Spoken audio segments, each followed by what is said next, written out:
علمتنا إنك أنت العليم الحكيم وتب علينا إنك أنت التواب الرحيم وتقبل منا إنك أنت السميع العليم. قال رب اشرح لي صدري ويسر لي أمري واحلل عقدة من لساني يفقهوا قولي. نويت التعلم وتعليم الإفادة والاستفادة والتمسك بكتاب الله وسنة رسوله والدعاء إلى الهدى والدلالة على الخير ابتغاء مرضاته وقربه وثوابه سبحانه وتعالى. قال المصنف رحمه الله تعالى ونفعنا به وبعلومه وأمدنا بأسراره وأنواره ونفحاته في الدين والدنيا والآخرة. Kita lanjutkan kajian kitab Al-Arba'in An-Nawawiyah. Pada hari ini kita masih membahas tentang muqaddimah. Faqad rawaina an Ali bin Abi Thalib wa Abdullah bin Mas'ud wa Mu'ad bin Jabal wa Abi Darda wa Ibn Umar wa Ibn Abbas wa Anas bin Malik wa Abi Hurairah wa Abi Sa'id Al-Khudri radhiyallahu ta'ala anhum min turuqin katsiratin bi riwayatin mutanawwi'atin. Imam An-Nawawi menukil dari Sayyidina Ali bin Abi Thalib, dari Abdullah bin Mas'ud, dari Mu'ad bin Jabal, dari Abi Darda yang kemarin sudah dijelaskan tentang biografi sekilas dari mereka semua, wa Ibn Umar, wa Ibn Abbas, dan dari Anas bin Malik dan Abu Hurairah dan Abu Sa'id Al-Khudri, dari riwayat-riwayat yang banyak bahwasanya anna Rasulullah sallallahu alaihi wasallam qala, bahwasanya Rasulullah sallallahu alaihi wasallam bersabda, man hafidha ala ummati arba'ina hadisan min amri diniha ba'atsallahu ta'ala yaumal qiyamati fi zumratil fuqaha. Bahwasanya Rasulullah bersabda, barang siapa yang menjaga atas umatku 40 hadis dari urusan agamanya, maka Allah akan mengumpulkannya besok fi zumratil fuqaha. Allah akan membangkitkan orang tersebut yang menjaga 40 hadis di dalam golongan orang-orang yang ahli fikih wal ulama, dan dalam golongan orang-orang yang berilmu, seorang yang ulama. Jadi ini pentingnya kita menjaga 40 hadis. Di sini menjaga, sebagian ulama juga mengartikan di sini juga menjaga itu menghafalkan. Makanya di pesantren-pesantren banyak santri-santri yang menghafalkan 40 hadis. Karena fadilahnya, manfaatnya sangat besar. Salah satunya besok akan dibangkitkan di dalam rombongan orang-orang yang ahli fikih dan di dalam rombongan para ulama. Walaupun sebenarnya ini dalam kitab yang lain yang dikarang oleh Al-Habib Ali bin Abdurrahman Al-Habsyi, Habib Ali Kuitang Jakarta, beliau menjelaskan menjaga 40 hadis itu tidak harus hafal. Yang penting kita punya 40 hadis, kemudian kita sampaikan kepada orang lain, maka itu sudah termasuk kita menjadi orang yang mendapatkan fadilahnya menjaga 40 hadis. Akan dikumpulkan bersama rombongan para fuqaha ahli fikih dan rombongan para ulama. Fi riwayatin ba'atsallahu faqihan aliman. Dalam satu riwayat yang lain, orang yang menjaga atau bahkan hafal 40 hadis, maka dia akan dibangkitkan oleh Allah dalam keadaan dia sebagai orang yang ahli fikih dan sebagai orang yang berilmu, seorang yang alim. Maksudnya di situ dia akan mendapatkan pahala dan keistimewaan sebagaimana orang-orang ahli fikih. Tapi ya sudah jelas berbeda, karena memang kita ini bukan ahli fikih, bukan juga seorang yang alim. Tapi nanti mendapatkan keistimewaan yang sama ketika kita menjaga 40 hadis. Sedangkan yang dibahas di dalam kitab Al-Arba'in An-Nawawiyah ini semuanya ada 40 hadis. Nah, kita ini salah satu tujuannya dalam rangka agar kita masuk hadis ini, menjaga 40 hadis, kemudian disampaikan kepada orang lain. Dan yang mampu untuk menghafal jauh lebih bagus. Karena memang di situ hadisnya juga tidak begitu panjang-panjang, pendek-pendek hadisnya. Dalam satu riwayat yang lain, yaitu riwayat Abi Darda, wa kuntu lahu yaumal qiyamati syafi'an. Besok pada hari kiamat, kata Rasulullah, aku akan memberikan syafaat kepada orang yang menjaga 40 hadis. Dan pembahasan yang sebelumnya sudah dibahas bahwa syafaat Nabi Muhammad itu sangat banyak. Syafaat Nabi Muhammad sangat banyak. Dan banyak jenis-jenis syafaat. Salah satunya syafaat yang paling agung yaitu syafaat ketika berada di padang mahsyar. Dan itu berlaku untuk semua umat dan berlaku untuk bukan hanya yang beragama Islam, tapi juga yang beragama selain Islam, semuanya mendapatkan syafaat Nabi Muhammad. Di samping nanti ada syafaat-syafaat khusus, misalkan yang asalnya masuk neraka dikeluarkan dari neraka dan dimasukkan ke dalam surga. Itu sudah ada pembahasannya sendiri, kemarin sudah dibahas. Kalau tidak ngikuti bisa dilihat itu di channel YouTube saya ada atau di Facebook ada. Wa fi riwayati Ibnu Mas'ud qila lahu udkhuli min ayyi abwabil jannati syi'ta. Orang yang menjaga 40 hadis atau bahkan lebih dari itu, yaitu menghafal 40 hadis, kata Allah, masuklah dari pintu manapun surga yang ia kehendaki. Pintu surga itu ada banyak. Tidak seperti pintu rumah. Pintu rumah mungkin paling banyak ada 3 mungkin. Pintu depan, pintu tengah, pintu belakang, rata-rata. Tapi kalau pintu surga ada banyak, ada 8 pintu. Di surga itu punya 8 pintu. Makanya orang yang menjaga 40 hadis atau bahkan hafal 40 hadis, maka akan diperintahkan besok akan memasuki pintu surga dari manapun dia pengen masuk. Dari pintu ini atau pintu itu terserah. Dan pintu surga ini jumlahnya ada 8, sama seperti pada saat kita memulai untuk melakukan sholat, kita bertakbir Allahu Akbar, jumlah hurufnya ada 8. Allahu Akbar jumlah hurufnya ada 8. Coba kita hitung. Alif, lam, ha, kemudian alif, kaf, ba, ro. Ada 8. Ini sama seperti jumlah pintu surga. Makanya kalau orang pengen ngetuk pintu surga, tapi dia tidak sholat, surga yang mana yang mau diketuk itu? Kalau pengen ngetuk pintu surga, caranya sholat. Allahu Akbar, dengan dimulai dengan takbir. Kita itu seakan-akan tiap hari mengetuk pintu surga, sehingga ketika sudah saatnya nanti kita bisa masuk ke situ. Sudah kenal itu surganya. Oh, saya sering diketuk-ketuk sama ini. Pengen masuk surga, tidak sholat. Surga yang mana itu? Susah untuk bisa masuk surga, kemudian tidak sholat. Apalagi kemudian ada sebagian ustadz, ada di YouTube itu, cari sendiri. Nah, dia mengatakan bahwa orang walaupun tidak Islam itu bisa masuk surga. Padahal menurut pemahaman kita Ahlussunnah wal Jamaah, yang bisa masuk surga itu ya orang Islam. Kalau tidak Islam tidak bisa. Kalau misalnya orang kafir misalnya, kemudian dia berbuat baik, apakah kemudian dibalas oleh Allah, dimasukkan ke surga? Dibalas oleh Allah, tapi di dunia, tidak di akhirat. Syarat masuk surga itu Islam. Jadi orang Islam itu walaupun dosanya sebanyak apapun, mulai dari lahir langsung dosa misalnya sampai mati, ya tetap masuk surga kalau dia Islam. Tapi yang jadi pertanyaan, kapan masuk surganya itu?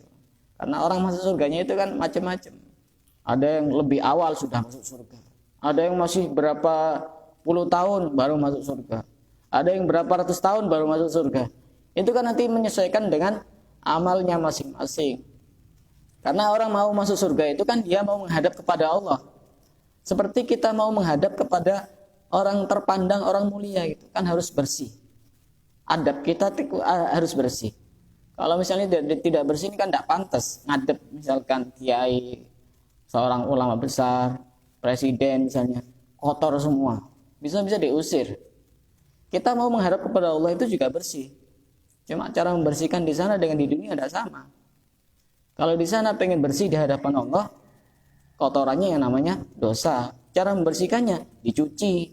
Dicucinya ada cukup pakai deterjen. Dicuci di neraka. Makanya kalau kita mau berpikir secara cerdas, mestinya daripada kita dicuci di sana, mending dicuci di dunia. Bagaimana cara mencuci dosa di dunia? Kita banyak istighfar kepada Allah, minta ampun kepada Allah, bertaubat kepada Allah. Daripada nanti di sana sudah tidak ada kesempatan. Kita berharap bisa dikembalikan hidup kembali, ya sudah tidak ada harapan lagi. Lebih baik kita mencuci di dunia, dibanding mencuci di akhirat. Kalau di dunia enak, tidak babak belur. Kalau di sana sudah kosong. Itu orang yang menghafal 40 hadis atau walaupun tidak menghafal, tapi dia menjaga, menularkan kepada orang lain 40 hadis itu, salah satu fadilahnya, keutamaannya, dia akan dibangkitkan sebagai orang yang ahli fikih atau orang alim, atau kalau tidak, dia akan dikumpulkan bersama rombongan mereka. Dan kemudian dia juga berhak untuk mendapatkan syafaat Nabi Muhammad. Kemudian juga Nabi Muhammad kuntu lahu yaumal qiyamati syafi'an wa syahidan, akan menjadi saksi besok pada hari kiamat bahwa ini orang yang benar-benar menjaga 40 hadis dari kalam-kalamku. Di sini syahidan menjadi saksi itu juga ada yang menafsirkan orang tersebut derajatnya akan diangkat oleh Allah besok di surga atau di akhirat. Kemudian fi riwayati Ibni Umar kutiba fi zumratil ulama wa husyira fi zumratil syuhada. Dia akan dicatat oleh Allah menjadi orang alim dan dikumpulkan bersama rombongan orang-orang yang mati syahid. Artinya pahalanya sama seperti orang yang mati syahid. Jadi kita tidak usah pergi ke mana-mana.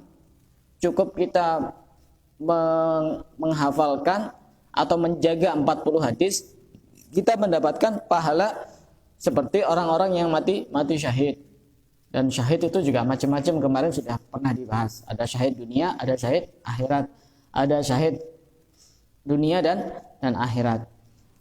Wattafaqa al-khufat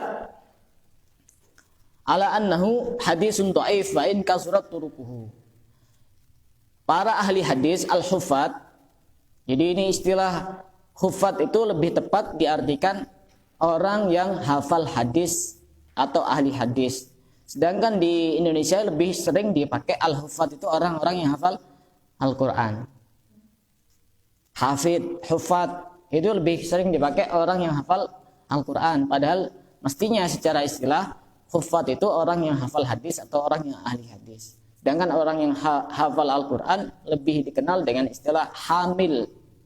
Hamil kayak orang hamil itu membawa Al-Quran, orang yang hafal Al-Quran. Itu kalau kita merujuk kepada istilah.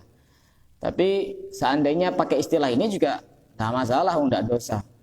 Mau dia pakai istilah hafid, hamil, ya tidak ada masalah, tidak sampai dosa. Ala annahu hadisun dhaif. Yang tadi disebutkan, barang siapa yang menjaga 40 hadis dari umatku, maka akan mendapatkan ini dan ini. Itu adalah hadis dhaif, hadis yang lemah. Nanti akan ada pembahasan tersendiri bagaimana mengamalkan hadis dhaif, boleh apa tidak boleh. Ini baru penjelasan bahwa hadis tadi itu hadis dhaif. Karena hadis ada macam-macam, ada hadis sahih, ada hadis hasan, ada hadis dhaif, ada hadis maudhu. Hadis maudhu itu hadis palsu. Kalau hadis palsu sudah jelas tidak boleh diamalkan. Kalau hadis palsu sering di WA, di Facebook, di Instagram banyak itu hadis-hadis palsu dibuat-buat sama orang-orang sekarang itu. Misalnya nanti malam tepat pukul 00 akan datang malam nisfu Sya'ban. Rasulullah SAW bersabda, barang siapa yang menyebarkan berita tentang malam nisfu Sya'ban, maka akan diharamkan jasadnya tersentuh api neraka. Sebarkan, tidak sampai 1 menit. Seperti itu kan hadis-hadis palsu itu. Rasulullah tidak pernah bersabda seperti itu. Itu memang ada-ada. Kalau yang seperti itu sudah jelas-jelas hukumnya haram menyebarkan hadis palsu. Apalagi kita berbohong atas nama Rasulullah. Dosanya besar. Dosanya besar. Kalau berbohong atas nama gurunya masih dosanya tidak begitu besar. Berbohong atas nama orang lain dosanya tidak begitu besar. Tapi berbohong atas nama Rasulullah dosanya besar. Waqad sannafal ulama radhiyallahu ta'ala anhum fi hadzal bab ma la yuhsa minal musannafat. Sudah banyak ulama selain pengarang kitab Al-Arba'in An-Nawawiyah yaitu Al-Imam An-Nawawi, banyak yang mengarang kumpulan 40 hadis. Jadi banyak yang ngarang seperti sejenis karangan Al-Imam An-Nawawi ini. Fa awwalu man alimtuhu sannafa fihi Abdullah bin Mubarak. Orang yang pertama kali mengarang kumpulan 40 hadis sepengetahuan Imam An-Nawawi yaitu Abdullah bin Mubarak. Kemudian ada lagi namanya cuma Muhammad bin Aslam. Kemudian ada Hasan bin Sufyan An-Nasawi. Kemudian ada Abu Bakar Al-Ajuri. Kemudian ada Abu Bakar Muhammad bin Ibrahim Al-Asfahani. Kemudian ada Ad-Daruqutni. Kemudian ada Imam Al-Hakim. Ada namanya Abu Nuaim. Ada Abu Abdurrahman As-Sulami. Ada Abu Sa'id Al-Malini. Ada Abu Osman As-Sabuni. Ini nama orang. As-Sabuni itu dinisbatkan karena sobun. Sabuni itu bahasa Arab. Artinya sabun. Kenapa dijuluki Abu Osman As-Sabuni? Karena di sini dijelaskan mungkin leluhur-leluhurnya itu pekerjaannya itu membuat sabun atau mungkin menjual sabun. Sama seperti julukan Al-Imam Al-Haddad. Itu kan bukan nama asli. Nama aslinya Abdullah bin Alawi bin Muhammad Al-Haddad. Kenapa dijuluki Al-Haddad? Al-Haddad itu kan pandai besi kan, tukang buat semacam pisau, pedang dan seterusnya itu. Kenapa? Karena dalam satu cerita ada orang pengen membenarkan pisau yang sudah berkarat dan sudah rusak. Kemudian cari pandai besi. Tahu ya pandai besi ya? Kayak tukang buat pisau pedang kayak itu.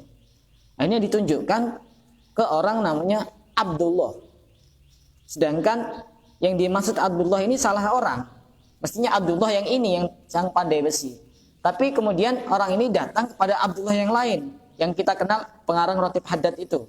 Habib Abdullah bin Alawi Al-Haddad. Akhirnya ditaruh di situ di rumahnya. Ya beliau bingung gimana caranya. Tapi tetap dikerjakan. Beliau tidak membuka diri bahwa beliau siapa. Padahal beliau ini jabatannya wali kutub. Seorang wali yang sudah tinggi derajatnya. Akhirnya dikerjakan sampai selesai. Baru setelah itu orang yang punya pisau ini baru tahu bahwa beliau adalah seorang ulama besar. Itu Habib Abdullah bin Ali Al-Haddad. Sehingga pada saat itu disebut Abdullah Al-Haddad. Tukang buat pandai besi itu, kayak pekerjaan pandai besi. Ada yang mengatakan juga Al-Haddad itu diartikan Haddadul Qulub, bisa melembutkan hati. Sebagaimana itu bisa inikan pisau, bisa menajamkan pisau. Haddad ini juga bisa menajamkan hati dan melembutkan hati. Makanya disebut Al-Haddad. Dan beliau itu luar biasa. Pengarang Ratib Haddad ini, beliau dalam usia sekitar 10 tahun matanya sudah tidak bisa melihat. Tapi beliau lahirnya dalam keadaan normal. Karena terserang penyakit cacar yang begitu sangat ganas sehingga penglihatannya menjadi terganggu sehingga kemudian tidak bisa melihat. Habib Abdullah bin Ali Al-Haddad. Walaupun seperti itu karangan kitabnya sangat banyak. Ada An-Nasaihud Diniyah, ada Ad-Da'watut Tamah, ada Risalatul Mu'awanah, dan juga beliau hafal Quran. Orang yang tidak bisa melihat seakan-akan seperti orang yang bisa melihat. Kita yang bisa melihat seakan-akan tidak bisa melihat. Hafal Quran enggak. Tahu ini dan itu enggak. Paham agama enggak. Itu kadang Allah itu sebegitu adilnya itu. Setiap kekurangan pasti ada kelebihan. Saya juga punya guru waktu itu. Waktu masih belajar di Tarim itu, guru saya setoran hafalan Quran itu, beliau buta beliau. Tapi beliau ini hafalan Qurannya sangat lancar dan bahkan melebihi orang-orang yang bisa melihat. Sangat lancar sekali. Tapi buta beliau itu. Dan beliau punya anak, punya istri, dan tidak lari dari tanggung jawab untuk menafkahi anak dan istri. Walaupun serba kekurangan, dipenuhi dengan keterbatasan.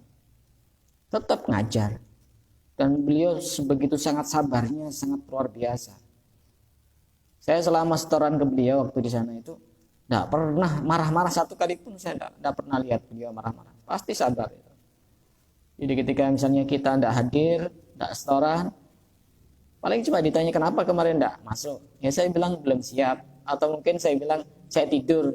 Saya tidak ngomong saya tertidur, saya tidur. Karena memang saya jujur, saya tidur karena tidak siap itu. Tidur. Ya cuma senyum aja. Beliau orang-orang hebat, orang yang tidak bisa melihat tapi seakan-akan bisa melihat. Makanya tidak heran di dalam Al-Qur'an disebutkan la ta'mal absar walakin ta'mal qulubul lati fis sudur. Orang-orang kita ini banyak memang yang matanya tidak buta, tapi yang buta adalah hatinya, sehingga tidak bisa melihat kebaikan, sehingga tidak bisa melihat sesuatu yang baik, yang positif. Kemudian ada juga yang mengumpulkan 40 hadis namanya Abdullah bin Muhammad al-Ansari. Ada juga namanya Abu Bakar al-Baihaqi. Dan masih banyak ulama-ulama yang menulis sama seperti Al-Imam An-Nawawi mengumpulkan 40 hadis dari hadis-hadis Rasulullah. Baik dari kalangan ulama mutaqaddimin, ulama-ulama terdahulu setelah sahabat dan tabi'in, apalagi kemudian ulama mutaakhirin, orang-orang yang mutaakhir setelah 300 tahun Hijriah. Jadi ulama mutaqaddimin itu ulama yang hidup sebelum tahun 300. Kalau ulama mutaakhirin, ulama yang hidup setelah tahun 300. Itu namanya mutaakhirin. Apa yang menyebabkan Al-Imam An-Nawawi mengarang dan mengumpulkan 40 hadis, dan beliau bukan cuma sekedar main-main, sebelum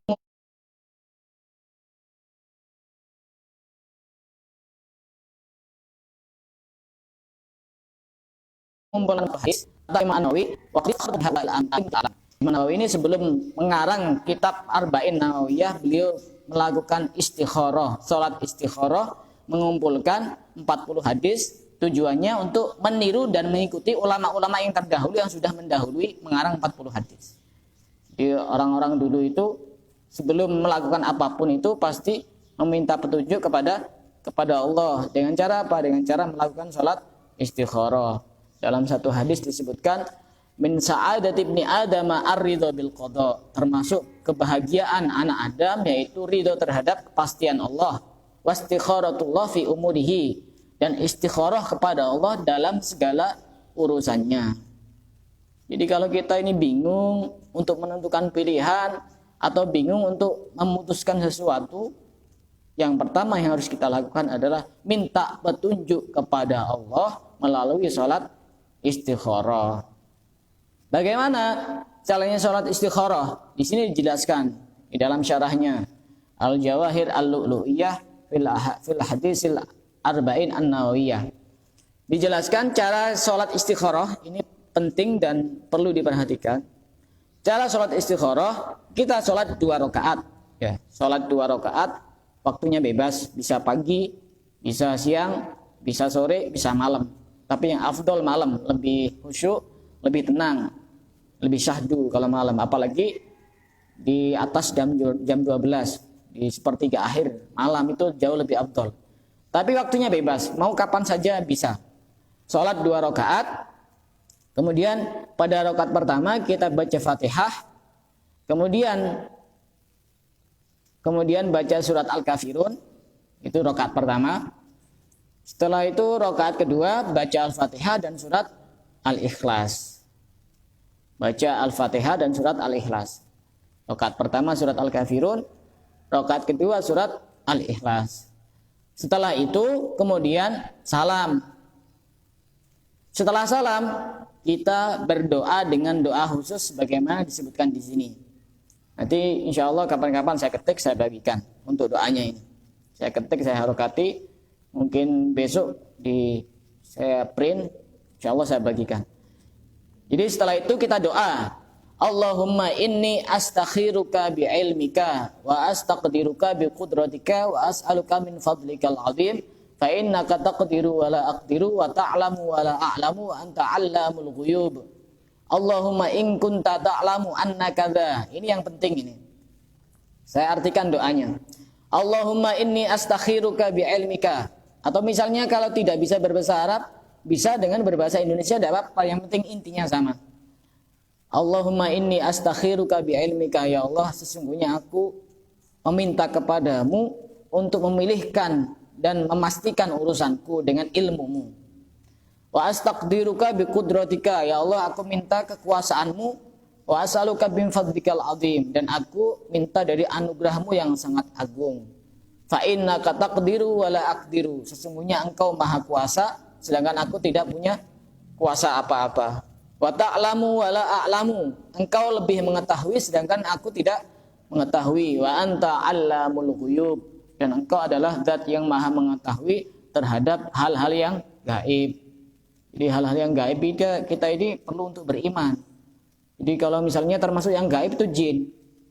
Jadi kalau ada orang tidak percaya adanya jin, dia berarti tidak beriman. Padahal semua rukun Islam, rukun iman itu kan gaib semua. Percaya kepada Allah, mana Allah? Gaib. Percaya kepada Rasul, mana? Gaib semua. Percaya terhadap kitab-kitab Allah selain Al-Quran, mana? Bentuknya, wujudnya. Jadi termasuk iman itu ya kita harus percaya adanya jin itu harus percaya. Soalnya sebagian orang tidak percaya adanya jin itu. Nanti baru ditunjukkan ketakutan. Dan juga ada orang yang tidak percaya ada orang bisa kesurupan itu tidak percaya. Padahal itu nyata ada. Padahal di dalam Al-Quran sudah disebutkan alladzina yu'minuna bil ghaibi wa yuqimunas salata wa mimma razaqnahum yunfiqun. Allahumma in kunta ta'lamu annaka da khairun li fi dini wa ma'ashi wa aqibatu amri wa ajilihi faqdirhu li wa yassirhu li. Ini yang penting doanya, intinya ini. Ya Allah, jika engkau tahu bahwa urusan saya ini disebutkan di dalam doanya itu. Misalkan mau cari jodoh misalnya. Disebutkan saya mau nikah misalnya. Curhat kepada Allah. Ya Allah, jika saya ini urusan saya mau nikah ini khairun li, baik untukku, fi dini di dalam agamaku, wa ma'ashi dan kehidupanku, wa akibatu amri dan akibat dari segala urusanku, wa ajilihi baik di dunia dan juga baik di akhirat, faqdirhu li, maka takdirkanlah urusan menikah kepadaku saat ini, wa yassirhu li, dan permudahlah urusanku dalam hal urusan menikah. Intinya itu kita minta kepada Allah, ya Allah saya pengen misalkan kerja, minta kepada Allah kalau memang kerja ini baik takdirkan sekarang dan permudahkan. Intinya di situ. Tapi kemudian ketika memang tidak baik, wa in kunta ta'lamu annaka da syarrun li fi dini wa ma'ashi wa aqibatu amri wa ajilihi fasrifhu anni wasrifni anhu. Jika memang ini tidak baik urusan saya ini, maka jangan takdirkan kepadaku dan jauhkan sejauh-jauhnya kepadaku. Kadang kita ini terlalu egois. Kalau sudah punya kemauan, pokoknya harus terlaksana. Tidak minta izin dulu kepada Allah. Padahal Allah itu lebih tahu mana yang lebih bermanfaat untuk kita. Fa asa an tuhibbu syai'an wa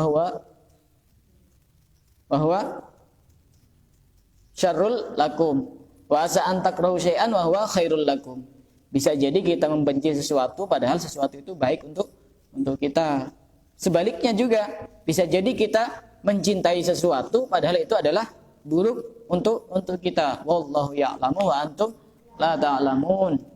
Allah lebih mengetahui sedangkan kita tidak mengetahui. Jadi kita dalam segala urusan apapun, baik itu urusan pekerjaan, urusan jodoh, urusan apalagi rumah tangga, urusan belajar, itu kita tidak ada salahnya untuk minta petunjuk kepada Allah. Jangan minta petunjuk kepada dukun. Mau kerja, datang ke dukun. Oh nanti kalau hari kayak gini yang tidak bagus, harus ini. Nanti kalau misalkan anginnya kayak gini yang tidak bagus, minta petunjuk kepada Allah. Itu istikharah namanya. Jadi kita sholat 2 rakaat. Rakaat pertama baca Fatihah, setelah itu baca surat Al-Kafirun. Rakaat kedua baca Fatihah, setelah itu membaca surat Al-Ikhlas. Kemudian setelah salam kita berdoa dengan doa ini. Insya Allah nanti akan saya ketik, saya bagikan. Lebih afdol kalau kita bisa doa dengan bahasa Arab, apalagi tahu artinya. Nanti saya artikan juga insya Allah. Ini doa bisa dibaca setelah salam atau dibaca pada saat sujud yang terakhir pada rakaat kedua. Tapi biasanya takut tidak kuat, soalnya doanya panjang. Soalnya orang itu kalau sujud terlalu lama ininya kepalanya itu kan dia darahnya menggumpal di situ. Jadi agak berat gitu. Ya, doa setelah sholat tidak apa-apa. Terus itu kan kita minta petunjuk kepada Allah. Bagaimana caranya kita mengetahui hasilnya? Ini yang penting. Kalau sholat istikharahnya insya Allah semuanya bisa. Kadang orang bingung bagaimana cara kita mengetahui hasil dari istikharah kita itu. Ini yang penting. Sebagian ulama mengatakan kadang hasil istikharah itu bisa muncul lewat mimpi. Ada isyarat-isyarat di dalam mimpi yang kita sendiri tahu. Ada juga, ini yang penting ini, selain mimpi. Karena kadang-kadang mimpi itu jarang ditemukan orang setelah sholat istikharah itu. Jarang. Sebagian orang saja yang bisa menemukan jawaban lewat mimpi. Jawaban yang kedua, agar kita mengetahui hasil istikharah, di sini dijelaskan, wa yaf'alu ma yansharihu ilaihi sadruhu minal fi'li awit tarki. Hati kita itu mantep apa enggak setelah melakukan istikharah. Misalnya contoh, dalam hal urusan jodoh, saya sudah pengen nikah. Misalnya ini sudah waktunya nikah semua. Misalkan saya pengen nikah, kemudian kita sholat istikharah. Setelah sholat istikharah, kok tiba-tiba hatinya tidak mantap? Itu berarti hasil istikharah itu. Jangan diteruskan dulu. Berarti belum waktunya. Tapi kalau setelah sholat istikharah tiba-tiba mantap 1000%, mau melanjutkan ke jenjang pernikahan, langsung lanjutkan. Itu hasilnya itu. Jadi urusan kemantapan hati itu juga bagian dari jawaban istikharah.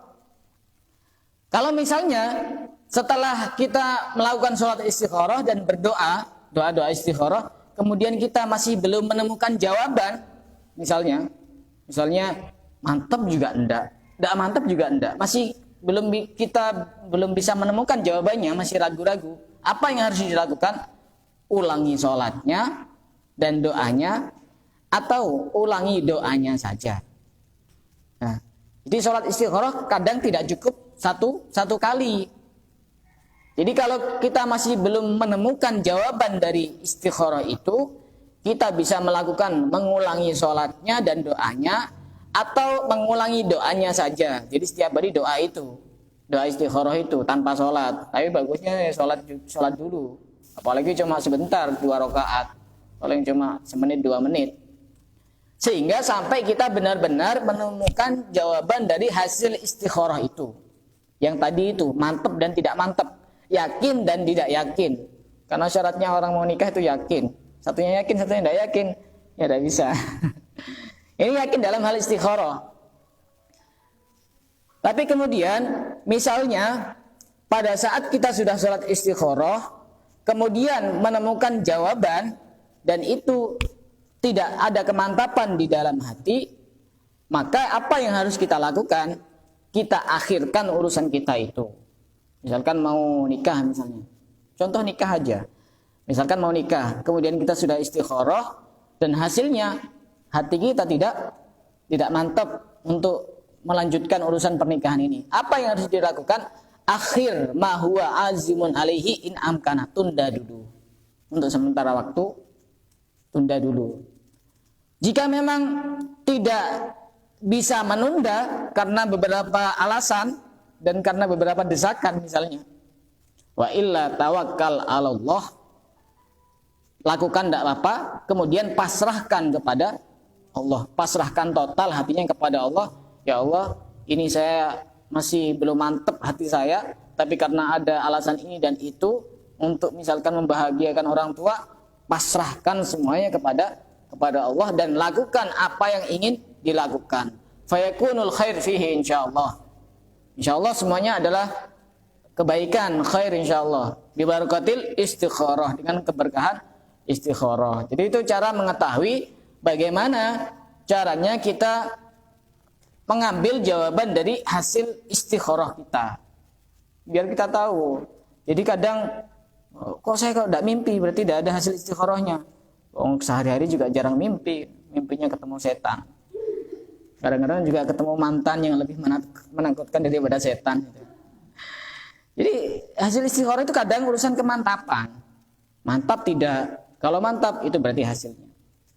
Tapi yang bagus itu, istikharah itu dilakukan oleh orang lain yang bagus. Kecuali yang istikharah ini orang soleh, nggak apa-apa dilakukan sendiri. Kenapa harus dilakukan oleh orang lain? Karena ketika yang melakukan istikharah ini orang lain, dia tidak ada kepentingan pribadi. Misalnya kalau dilakukan sendiri, keinginannya pengen segera menikah. Ini kan sudah keinginan hati kecilnya. Kemudian dia salat istikharah, kemudian dia melihat hasilnya, jawabannya, oh kayaknya saya mantep. Itu disama-samakan kayak ini, kayak kemauan hatinya itu. Padahal itu modus, itu maksa itu. Karena ada kepentingan pribadi. Sehingga hasil istikharahnya tidak murni, tidak bersih biasanya kalau seperti itu. Kecuali dia benar-benar orang soleh, sudah tidak ada kepentingan pribadi. Kadang-kadang mimpi, oh saya mimpi kok kayaknya itu kayak mirip-mirip rumahnya si fulan itu ya. Oh berarti ini hasilnya bagus ini. Nah, ini karena ada kepentingan pribadi, diarah-arahkan ke kemauannya sendiri. Tapi kalau orang lain, misalnya, kan tidak ada kepentingan dia. Jadi sportif dia, sehat itu hasilnya itu. Tidak ada kepentingan pribadi. Jadi lebih bagus itu diistikharahkan kepada orang lain. Bagusnya seperti itu. Dan yang perlu dipahami bahwa istikharah kadang tidak cukup sekali. Kadang-kadang sekali sudah memutuskan jawabannya. Oh ini saya sudah istikharah, tidak ada hasilnya. Berarti ini tidak baik. Ya bisa jadi perlu diulang istikharahnya itu. Sholatnya perlu diulang atau cukup doanya saja. Jadi setiap apapun itu bagusnya kita istikharah, baik itu untuk menentukan dua pilihan, untuk memutuskan sesuatu itu juga kita butuh istikharah. Kadang istikharah bukan untuk menentukan sesuatu tapi untuk memilih dua pilihan. Milih si fulan apa si fulan misalnya. Ini kita bingung, istikharah dulu. Cara istikharah yang kayak tadi itu. Ya Allah, jika si fulan yang ini baik, takdirkan kepadaku. Itu. Atau jika ini yang baik, takdirkan kepadaku. Jika tidak baik, jauhkan. Kalau perlu buang ke laut. Seperti itu caranya. Disebut aja di dalam doanya itu disebut, tidak apa-apa. Untuk kita agar mendapatkan jawaban dari Allah. Kadang orang itu kalau jomblo doanya maksa. Ya Allah, jika dia bukan jodohku, maka jodohkanlah kepadaku. Jika dia jodoh orang lain, maka jangan jodohkan kepadanya. Doanya kayak doa salat duha juga itu. Allahumma in kana rizqi fis samai fa anzilhu. Ya Allah, jika rizkiku ada di langit, maka turunkan. Urusan jodoh juga sama. Ya Allah, jika jodohku ada di langit, maka turunkan. Wa in kana fil ardi fa akhrijhu. Jika ada di bumi, maka keluarkan. Nah, jadi kayak makhluk apa itu keluar dari bumi itu, apalagi turun dari langit. Wa in kana ba'idan faqribhu, jika dia jauh maka dekatkan. Enggak apa-apa kalau seperti itu. Yang penting kita jangan maksa. Dan urusan jodoh jangan terlalu banyak menentukan kriteria. Yang penting kita minta kepada Allah secara umum, ya Allah saya pengen jodoh yang soleh, yang baik. Karena kalau kita menentukan misalnya yang tingginya sekian, yang face wajahnya kayak gini, yang suaranya kayak gini, kemudian postur tubuhnya kayak gini, nanti kemudian setelah itu kita mendapatkan sesuai dengan apa yang kita inginkan, ternyata dia suka nyakiti hatinya orang lain. Ya, salahnya sendiri. Terlalu pilih-pilih.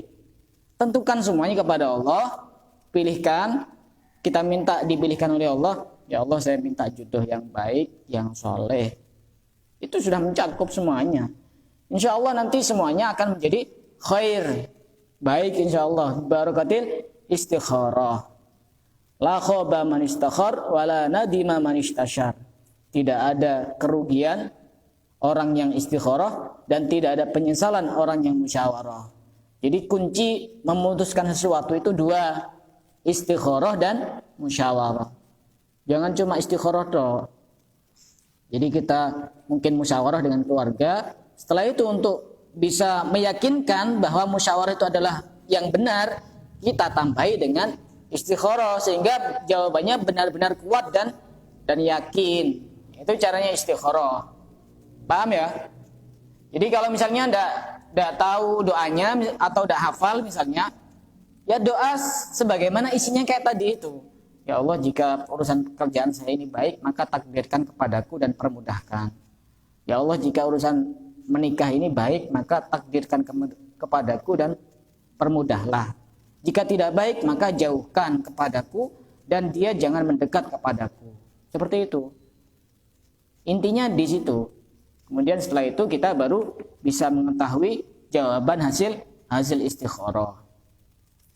Setelah ini kita akan membahas tentang bagaimana hukumnya mengamalkan hadis dhaif. Ini insyaallah kita akan bahas pada pertemuan besok insyaallah. Karena kalau dibahas sekarang tidak nutut waktunya. Masih tersisa 10 menit. Silakan yang mau bertanya.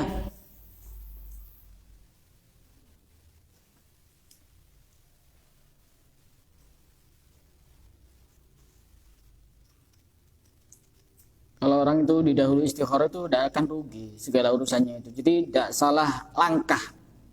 Tidak salah langkah. Jangan cuma mengandalkan otak dan pikiran. Oh ini kayaknya baik-baik. Itu kan menurut kita. Bisa jadi menurut Allah tidak baik. Oh ini manfaatnya seperti ini baik. Ini nanti tidak baik. Itu kan menurut akal dan otak kita. Bisa jadi menurut Allah tidak baik. Apa salahnya kita minta petunjuk kepada Allah? Apalagi itu sudah ada anjuran dari Rasulullah. Termasuk kebahagiaan, tanda kebahagiaan seseorang, yaitu ar-ridha bil qada, ridha terhadap kepastian Allah, wastikharatullah fi umurihi, dan istikharah minta petunjuk kepada Allah dalam segala urusannya. Kebalikannya, wa min syaqawatihi tarku dzalik, dan termasuk tanda orang itu dikatakan orang yang celaka, dia tidak ridha terhadap kepastian Allah dan dia tidak meminta petunjuk atas segala urusan hidupnya kepada Allah. Kita cukupkan sampai di sini. Dilanjutkan pertemuan besok insyaallah. Wallahu a'lam bishawab.